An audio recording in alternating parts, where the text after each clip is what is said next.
So again, good afternoon. So we are dealing with that, and I have told you to check all those paintings of the painters like Leonardo or Michelangelo. I hope you have seen it, and I hope you have checked it. Okay. So today we are going to talk about the position of women. The position of women during this time period in Europe. So that we are going to discuss today. See, position of women, which means that the gender equality or the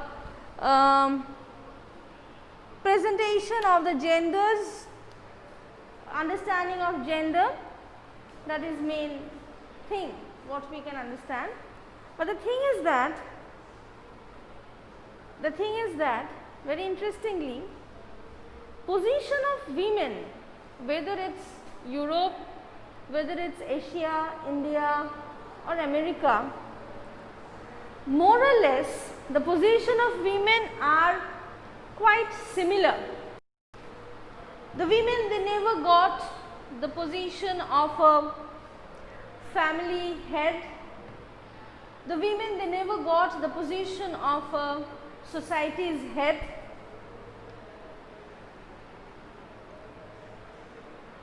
They were always suppressed. Sometimes they were given some kind of freedom, but mostly they were not given the proper freedom which actually they wanted. So this also was true for the period of humanism and the period of Renaissance in Europe. What was there? That in Europe during the Renaissance period, during the changing of cultures, this period, women of the rich families, women of the aristocratic families, they had a very bad kind of a system or bad kind of a belief, bad kind of a position. Why? Mostly in the rich families, in the aristocratic families, the man or the father was the head of the family, and the family used to run according to the idea, wish of the father. And if he had more than two sons, then the first two or mostly the first three, they were sent to school and were educated. Why? Because then these boys or these sons could replace the father when the father is dead. Means until and unless the father is alive, these sons, they also not have the voice to say something.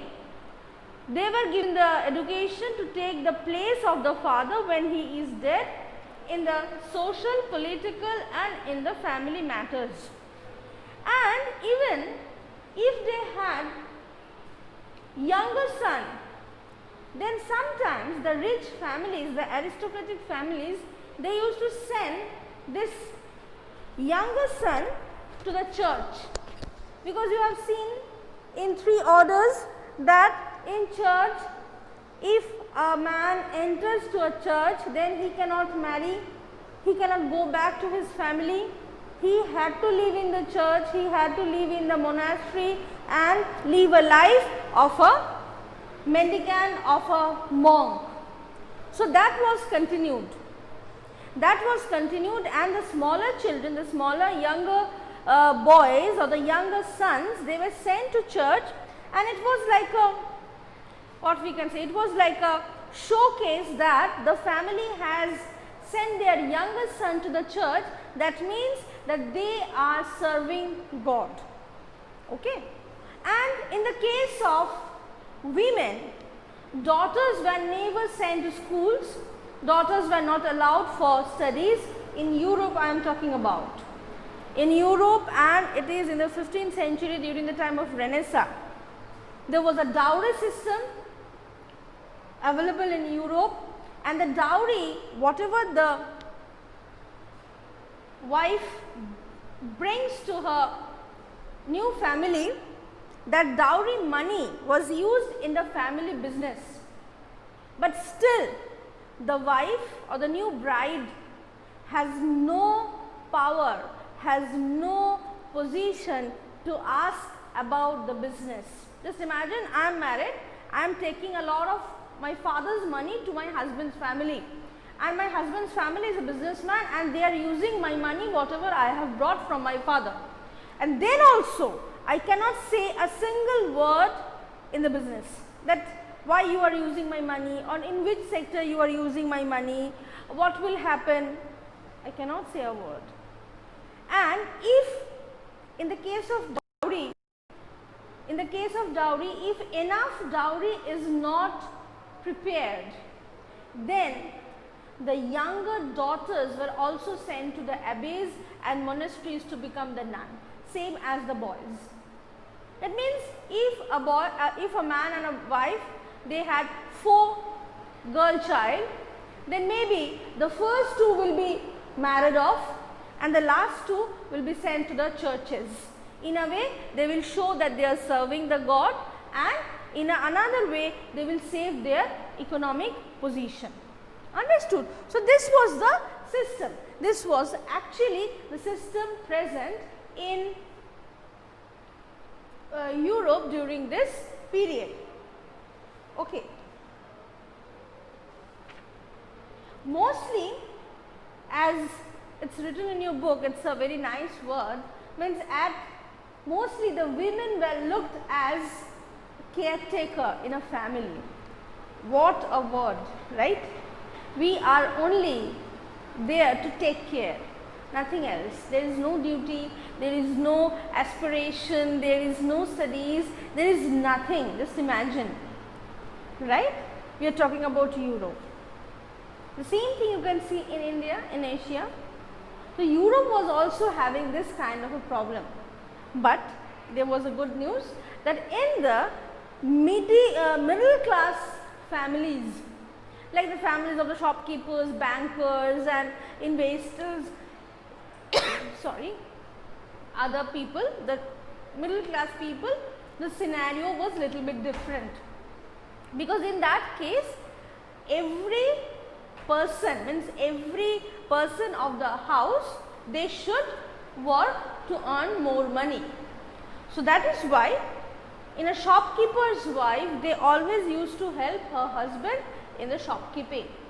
In a banker, when a banker was there, if the banker is away to different cities for any kind of business purpose, during that time the wife used to take care of all the money, of all the responsibilities, of all the details of that particular business, right? And among them, among these few women, one woman was a very progressive. He was from Venice and her name was Cassandra Fidel.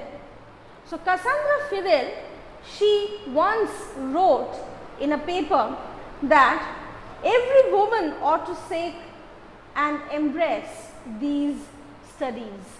Which studies? The humanistic studies. Because that time it was a thought that humanistic subjects like history, pol science, philosophy, English language, English grammar, all these are not for girls. Why? Because they cannot understand it. How funny, na? Just imagine a very few years ago when I was in your age, when that was the time, or a little bit earlier also, when I was in school maybe, there was a concept that girls or women, they are meant for arts, humanities subjects. They are not meant for science. What they will do? They will become doctor, engineers? No way. They cannot go outside and walk outside, walk in the scorched heat and the scorched sun, in the drenchy rain. They cannot walk there, so it's not possible. And to behave like a doctor, you have to touch everybody, you have to dissect a person's stomach, you have to see everything. It is also not a work of a woman. And when the humanistic subjects were coming up, that time it was told that humanistic subjects are not for girls, not for women. Just imagine the contrast. What type of means, every time whenever something new was introduced, always it was said that women are not allowed. You will never see that something new has been introduced except for clothings, for the girl clothing or women accessories. Except for that, you will never see that a system or a new technology or anything new has been introduced. And it was said that women only can do this, men cannot.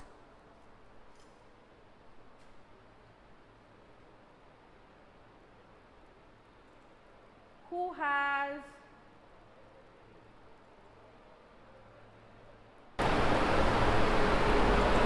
please don't do that.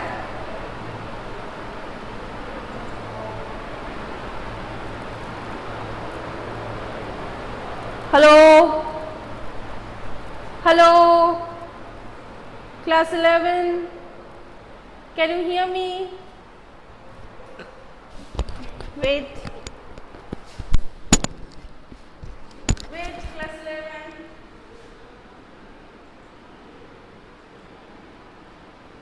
Can you hear me? Now? Now can you hear me? Yes. Okay. Fine. So, what I was telling, that every time prepare new thing is introduced, then it was always told that women are not capable of doing that.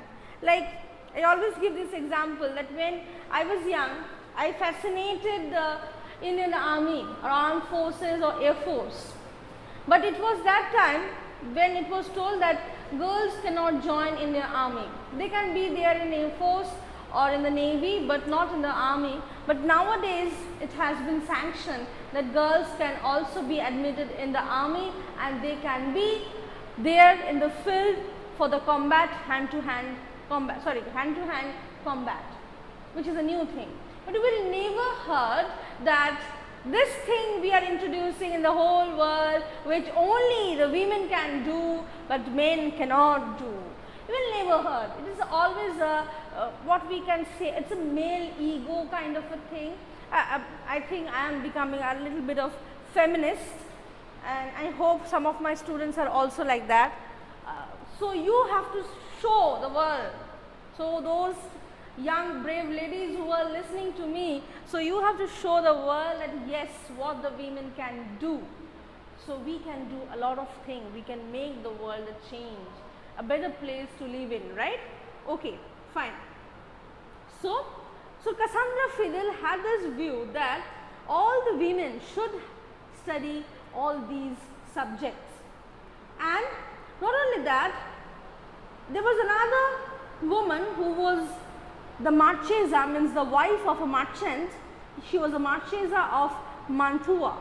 It's in Italy, Mantua, and her name was Isabella d'Este. So this woman also, she used to control the court of her husband, and she used to control the business of her husband, right?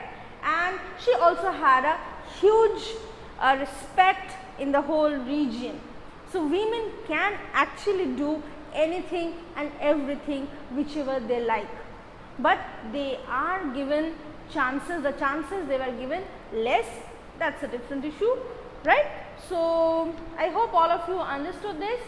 So I'll stop here today, and next day we will talk about the debates in the Christianity. Okay, any doubts?